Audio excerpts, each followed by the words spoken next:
Hello and welcome to another Tinto flavor for this game that we're all incredibly hyped about. And, well, what better country to look at today than... It's the Mahapatih, Majapahit, Mahapajahit, Mahapatih, Mahapajahit, Majapahit. So, with that now very much clarified, let us get into the Tinto flavor. Thank you, Bill Wirtz, for that. We'll have a look at the flavor content for Majapahit. Let's start without further ado. King Raden Wijaya Rajasa established a powerful kingdom of Majapahit across the coasts of Indonesia. After his death, King Jayanagara Rajasa assumed the royal duties, proving to be an ineffective leader as his rule was plagued with many internal and external strifes, as well as open rebellions which contested royal authority. Fortunately, King Jayanagara's assassination in 1328 left the reins of the country in the capable hands of Queen Tribhuwana Rajasa as queen regent for her son, Crown Prince Hyang Wuruk Rajasa. The start of her regency marked the beginning of a new era for the people of Majapahit, under the watchful and capable eye of Gajah Mada, who currently serves as the Mahapatih, the vice-regent. It's become apparent that under the rule of such capable individuals, the future is bright for them and their subjects. This might truly be the beginning of a golden age for Majapahit. So, I am... Okay, put it this way. I played a lot of Mayan Taxes for EU4, and that game started, or that mod started in 1356, and if I remember correctly, Majapahit was in a quite difficult situation in 1356, So what I'm expecting to see here is some kind of disaster or situation or something to maybe pull them back down a bit. I believe they also had some issues in the 1444 start in EU4 as well. So something along those lines. I'm expecting to see some kind of pullback because these guys were, very, very strong. Though at this start date, they do only control the eastern side of, I think that one's Sumatra? I believe that... I always get all of the Indonesian island names mixed up, and I apologize for that. Actually, that one might be Java. I think that one's Java. I'm sure I'm going to be told in the comments. Let's go. Or it's going to say in the game here. But we can see from the terrain map mode, there is a lot of forest. One plains location, and quite a lot of cities from the looks of things. Very nice indeed. But it does start with vassal relationships over Palembang, Malayu, Indragiri, and Tanjung Pura. Nailed it. Absolutely nailed it. And also a few more as well, because these are don't know if it's actually vassals or tributaries or something. We'll have a look in a moment.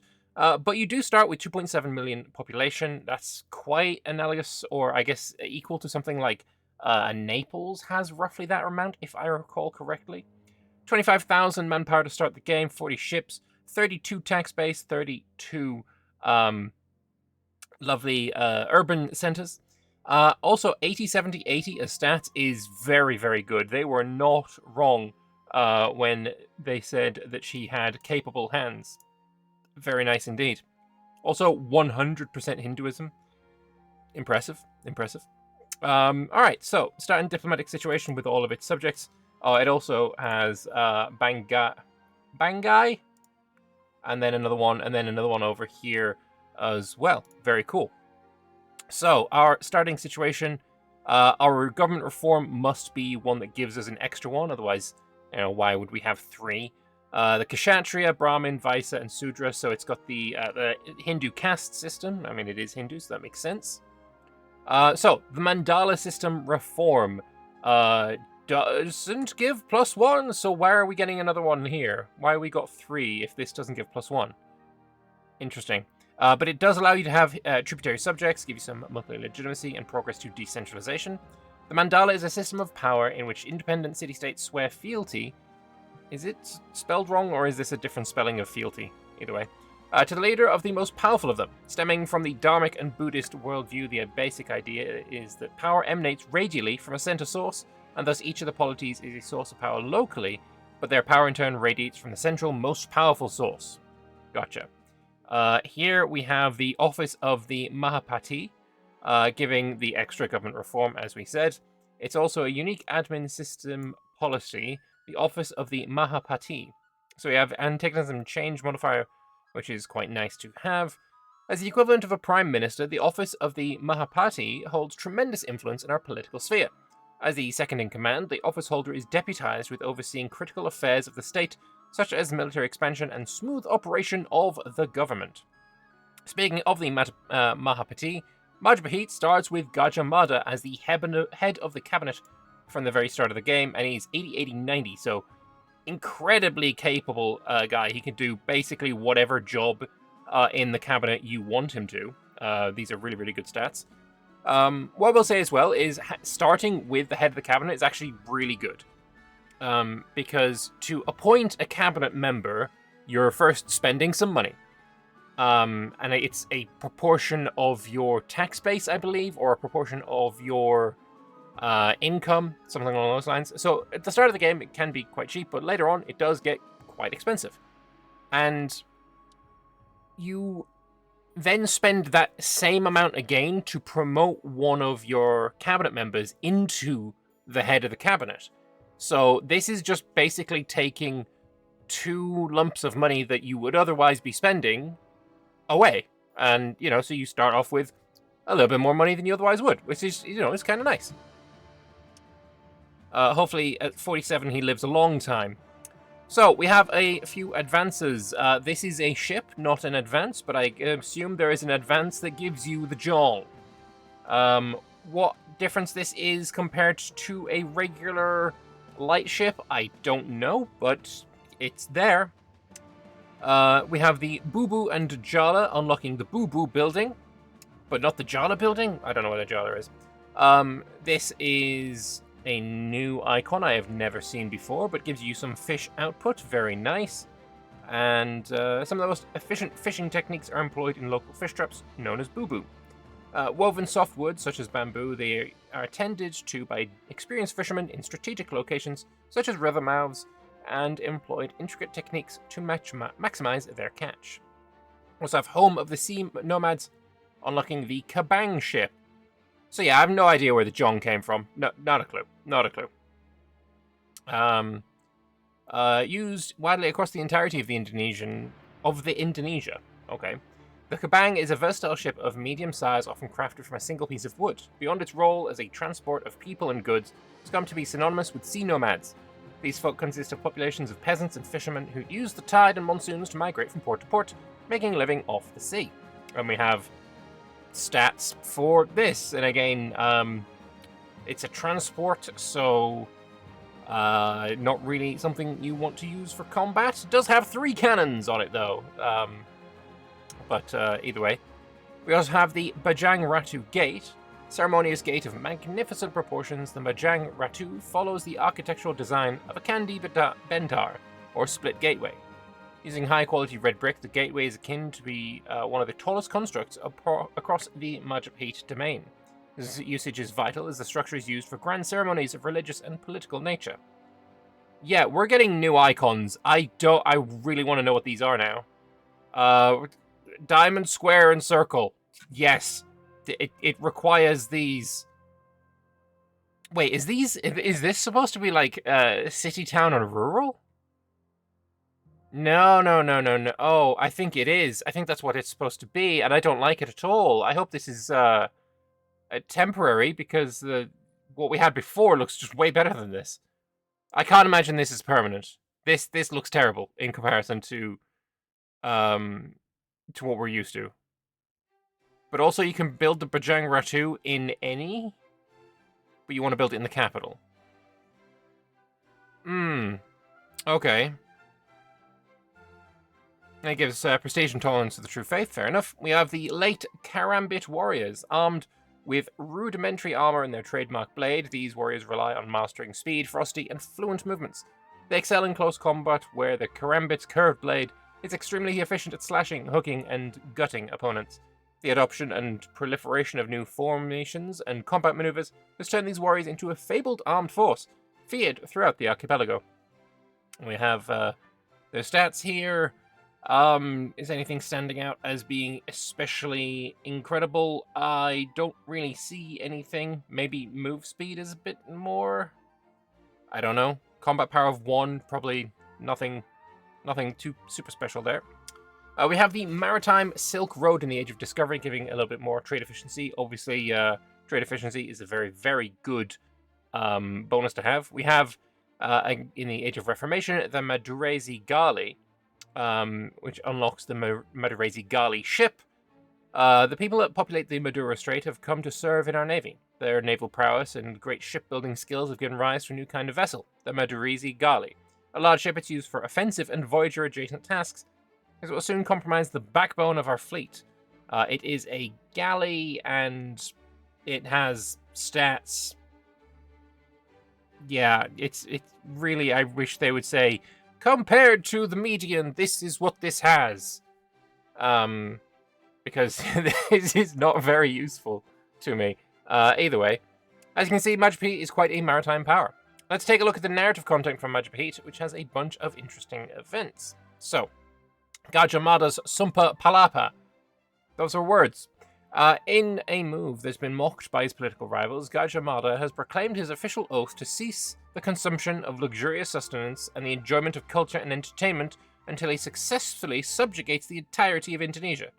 Our armies are moved by such a display of conviction and feel confident to follow this great person to the ends of the earth.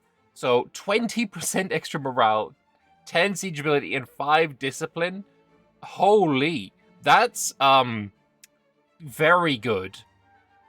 We have the Nagarak Rotagama. Nailed it. The need to affirm our commitment to the religious roots of our kingdom has given rise to many literary works that praise the architecture of our temples as well as the intricate and illustrious ceremonies. None other than Mapu Prapanka has stepped forth and volunteered to pen a beautiful eulogy, a poem to honor the very essence of our people under the guidance of Queen Tribhuwana Rajasa. Nice. There is no book version, so is this... I don't know. Did this actually come to exist? Is this a thing that exists in real life? If so, I would expect a little book symbol there, but I guess maybe not. Great detail of the Majapahit domain during the middle of the 14th century, celebrating the vast extent of the polity and the cultural achievements of its golden age. We have the rise of Crown Prince Hayan Wuruk Rajasa. At the cusp of our golden era and the joyous prestige that shines from our powerful position across Indonesia and our many subjects, a glimmer of immortality in the history books shines upon the face of Crown Prince Hayan. That glimmer is none other than his own heir, who has shown great promise as he excelled in every aspect of his education. A peaceful transfer of power would undoubtedly reinforce our stability as well. So if you let the boy have his crown, even though he's kind of terrible in comparison, you gain 20 stability. Yeah, he's terrible compared to his mother. Although, that's something that I've noticed quite a bit, is the stats of heirs are rarely reaching the heights of the stats of the characters at the start of the game. And I know there is an option for, I think it's 250 gold, that you can do when your heir turns, I believe, 6 years old, though don't quote me on that, where you can spend a little bit of cost of court modifier. It's like 1% or 2% or something like that. And that will reportedly increase their stats more so than they would otherwise be. There's also the ability to focus on a particular area of their stats, you know, military, admin, or diplomatic. But I just never found when playing the game I had... The rulers that I had after the start of the game were never as good as the ones I started the game with. And that's kind of... feels like there's something missing there. There needs to be some way of weighting it to be a little bit higher, I guess. Because no one wants to play, you know, the full game where the best ruler you have is the very first one that you have, and none of the others come to... Like, his stats here aren't even half of what his mother's is. So why would you ever, like, obviously 20 stability is quite nice, and you're gaining 20 of each, but if you get your air to be, you know, slightly better than complete ass by that time, then sure, but is the Queen's just still better, you know? And maybe this was done with console commands, sure, but it does follow my own experience with the game and what I noticed when I was playing. So I hope that is something that has been looked at and changed, and, you know, heirs will gain stats a little bit faster than they were in the build that I played. That would be nice. But here, he'll usually get much better stats, but he command force the date, so that's fair enough. Regularly develop his skills during childhood. Like, again, that's all well and good, but from my experience, those regularly developed skills during childhood never ever reached the heights of, you know, where we got this Gaja blah blah. Like, I never saw an heir get this, and I don't even think I saw an heir get to like a 60, 60, 70, which, you know, his plus 20 in each event would get him to this. Like, I've never ever seen this, and I don't know. I just hope that's something that they have made a note of, and understand that that's, you know, it's something that might need to change. Either way, he may be a key ruler of Majapahit for the player, as he was in real life. However, his death may trigger a disaster for the country, as historically happened. Okay, this might be the thing that happened in 1356 then.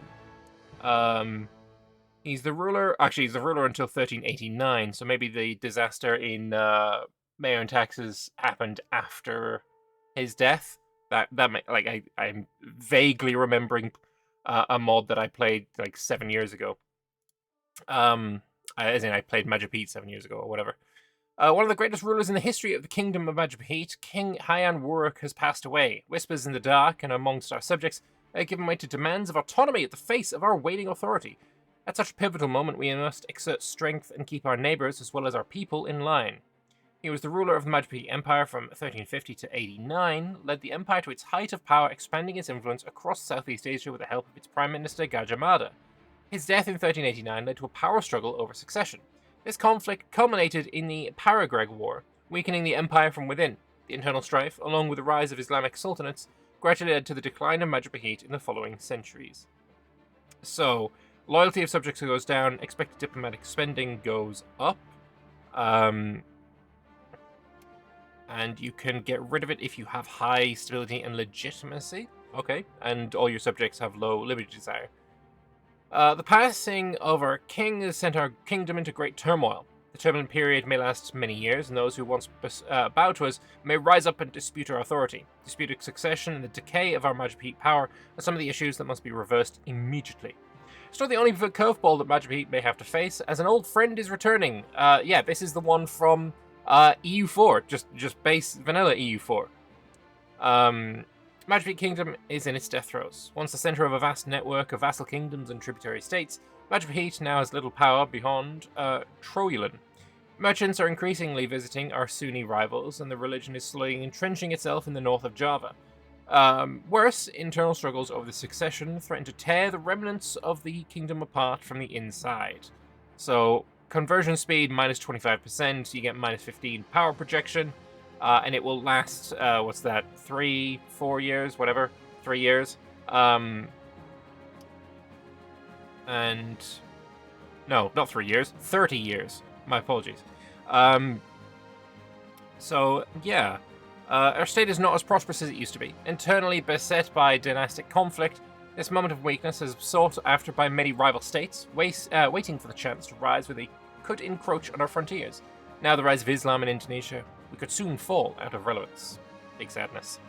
So I imagine this is something that has been spawned by a console command, otherwise Queen Tripuwana Rajasa would not be here. But you can try to restrict the Parankan trading rights, you can ban the conversion of Adipates, you can control the Berez, or you could just convert to Islam. As you can see, the main topic of the disaster is the struggle between the expansion of Islam and the adherence to Hinduism and the other beliefs in Indonesia. Both disasters have dozens of events that may trigger while they're active, by the way. But now let's focus on another old friend, which comes with an event chain. A hero is emerging. We have Damarwalan Ardi, a son of a member of the Kshatriya, has arrived at our court not long ago. Everything about him was completely unknown but his name, Damarwalan.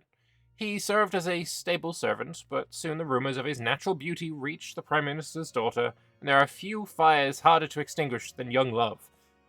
Okay then. The fate that awaits him for his affront should be clear as summer day. However, he has won favour of the court, and many see him as a prophesied saviour of the kingdom. So just a very attractive kid is a prophesy. Okay, I mean, alright, fair enough. Besides that, even more dynamic historical events such as the Kandi Tikus, we have Kandi Sarwana, popularization of the Kakawin poems, and much, much more. There's bank holiday Monday and Tuesday. Also, as I record this, it is midsummer, so glad midsummer.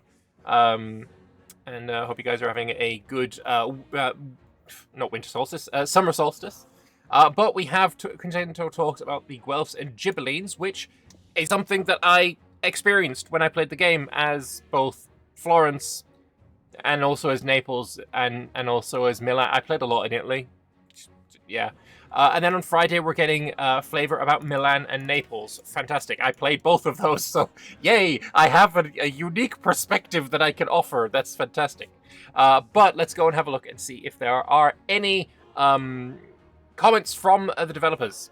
So our Majapahit subjects at the start, tributaries or vassals. So the 4 westernmost countries are vassals. The 2 easternmost are tributaries. Good to know. While the new symbols on the Bajang building, I don't know why. I feel like it was pretty obvious which symbols he means. It was clarified, the Squid Game ones. City, town, rural. I hate it. I hate it so much. Please change it back. Please change it back because it looks ass. It just looks. It looks really, really quite bad. And I really don't like it at all. Like this looks bad. Why? It looks really bad. I don't get it. I really don't get it. So hopefully that is gonna change. Please change it back. It looks really bad. Also, I realized that my K button is again what makes my camera turn on and off. Either way, post reply. Now, how exactly is the expansion of Islam in Indonesia portrayed? Will it be a similar system of religious centers like in late EU4, or any flavor for people arriving from Arabia and establishing their states on the island? So any country can mechanically spread Islam through conversion, migration, and conquest, and 3 countries already start as Muslim in the region: Aceh, Pasai, and Kedah. Besides that, there are flavor events that, given some triggers, will start spreading Islam to pops in the archipelago, while in the disaster there is an additional narrative framework that further allows it. Good to know.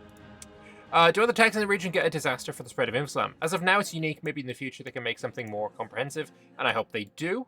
It would be kind of silly for the spread of Islam, which affects so many different countries in the region, to only have a single mechanic based on one of them. Right? It should be a situation, maybe.